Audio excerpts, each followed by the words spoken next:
Mon prénom c'est Séraphin.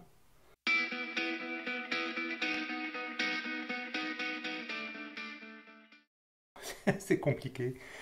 Un homme qui a 69 ans maintenant, qui est retraité. Alors retraité, du moins qui a fini son activité professionnelle, je dirais ça plutôt ça comme ça, depuis quelques années, qui vit à Metz depuis maintenant en permanence depuis un peu plus de 5 ans.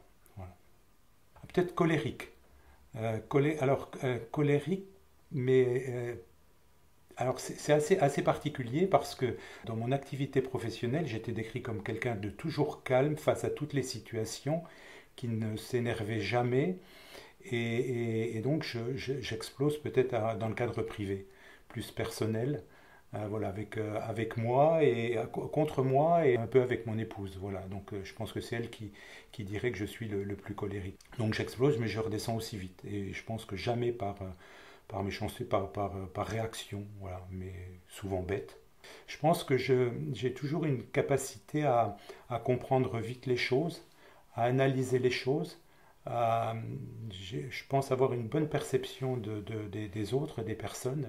Je dis c'est un défaut parce que j'ai tendance à croire que tout le monde est pareil. Et là encore, quand je parle dans ma vie personnelle avec mon épouse me reproche un petit peu parce qu'elle me dit bah, tu penses que tout le monde va aussi vite que toi.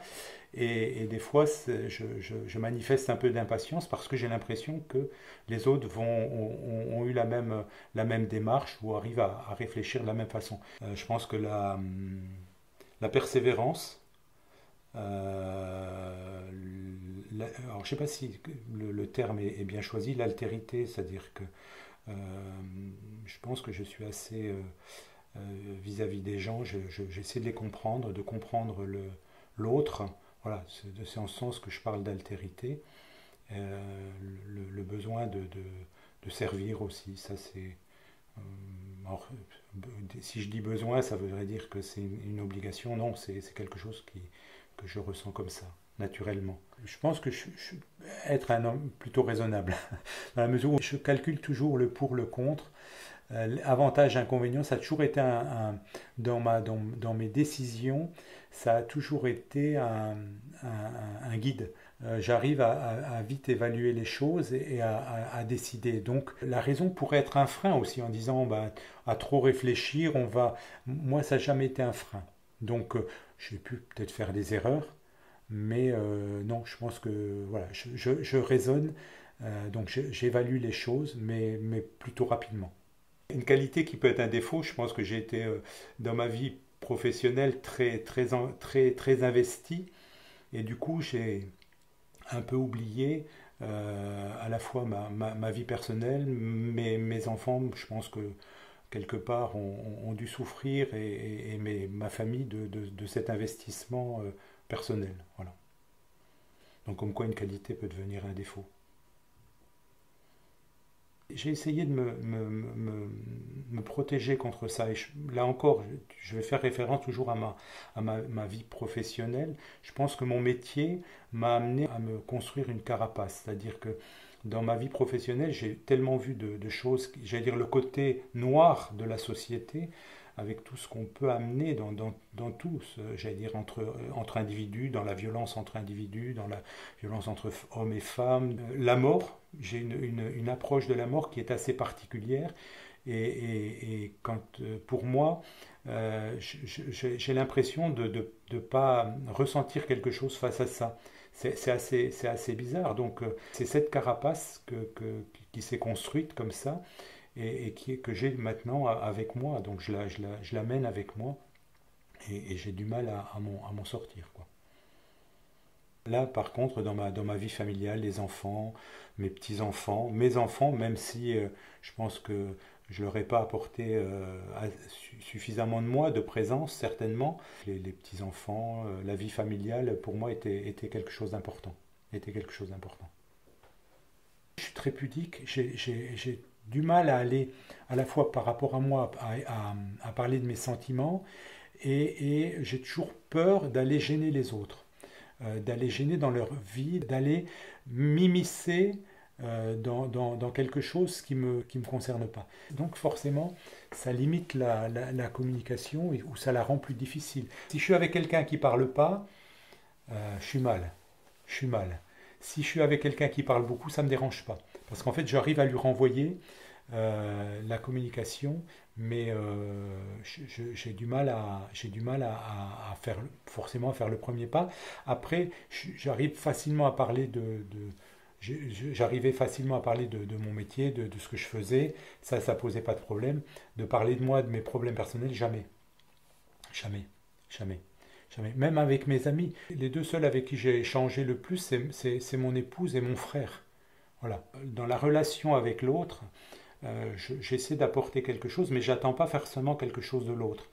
Et, et donc, je peux pas dire que quelqu'un me déçoive quelque part. Des fois, ça me chagrine, mais je reviens vite là-dessus, quoi. Donc voilà.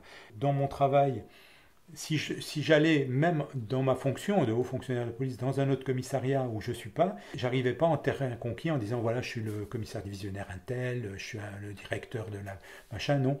Dans mon management, j'ai toujours été très respectueux des gens parce que je considérais que dans cette fonction publique, il me paraissait que la considération pour moi c'est la plus grande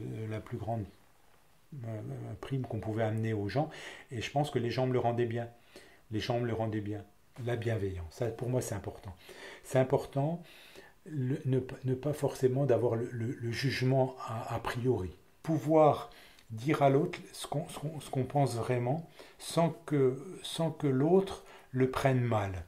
Ou s'il le prend mal, qu'il puisse lui-même le dire comment il a pris la chose, il le ressent et il puisse échanger. Voilà. La société, les relations sociales, le fonctionnement de la société, des sociétés en général. J'ai besoin d'en faire partie. Après être à la retraite, j'ai été pendant 3 ans délégué du défenseur des droits. Donc j'ai fait de la médiation sociale. Je me suis senti utile. Là, je me suis senti utile. Donc j'ai géré comme ça à peu près 300 cas par an. La grande majorité, c'est des questions liées à la non-réponse des services publics. Voilà. Que ce soit sécurité sociale, que ce soit retraite, que ce soit administration en général, pôle emploi, voilà, toutes des questions comme ça. Physique, je ne sais pas, je pense que je suis en bonne santé. En 40 ans d'activité professionnelle, je pense que j'ai été absent une quinzaine de jours parce que j'ai été opéré, parce que j'ai pas pu faire autrement. Même si pendant longtemps, ben, j'ai eu j'étais quelqu'un qui était migraineux depuis l'âge de 10 ans. Et ça, malheureusement, c'est un gène que j'ai transmis à mes enfants et mes petits-enfants et qui peut être très pénalisant. Et c'est parti comme c'est venu à une soixantaine d'années. Donc ça a complètement perturbé ma vie, mais plus ma vie personnelle que ma vie professionnelle, dans la mesure où euh,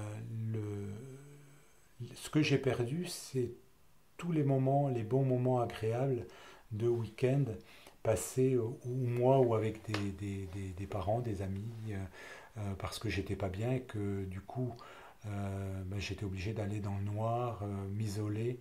Le stress a naturellement eu une incidence sur moi au niveau de la migraine. En tout cas, je ne sais pas si médicalement ça s'explique, mais en tout cas, moi, c'est une réalité pour moi. Je ne peux pas faire quelque chose euh, en étant tranquille, en disant j'ai le temps de le faire.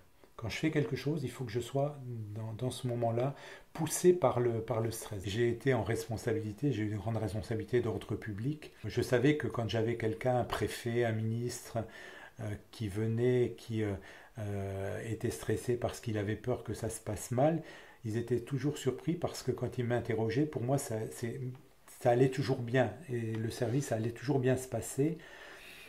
Et de la même manière, vis-à-vis du personnel que je dirigeais, je n'arrivais jamais à transmettre le stress de mes supérieurs. C'est-à-dire que je l'absorbais et je ne le transmettais pas. Ce qui fait que les gens avaient toujours l'impression que pour moi tout était facile.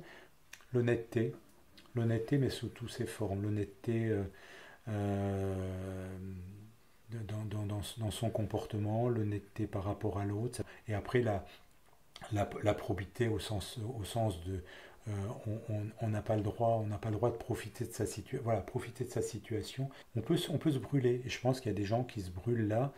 Dès qu'on a mis ce que je dis, le doigt dans le pot de confiture, à la fois on est prisonnier parce qu'on peut être pris à son propre piège, hein. On peut être menacé, on peut être mal à l'aise de l'avoir fait, et après on peut trouver du plaisir à ça et continuer à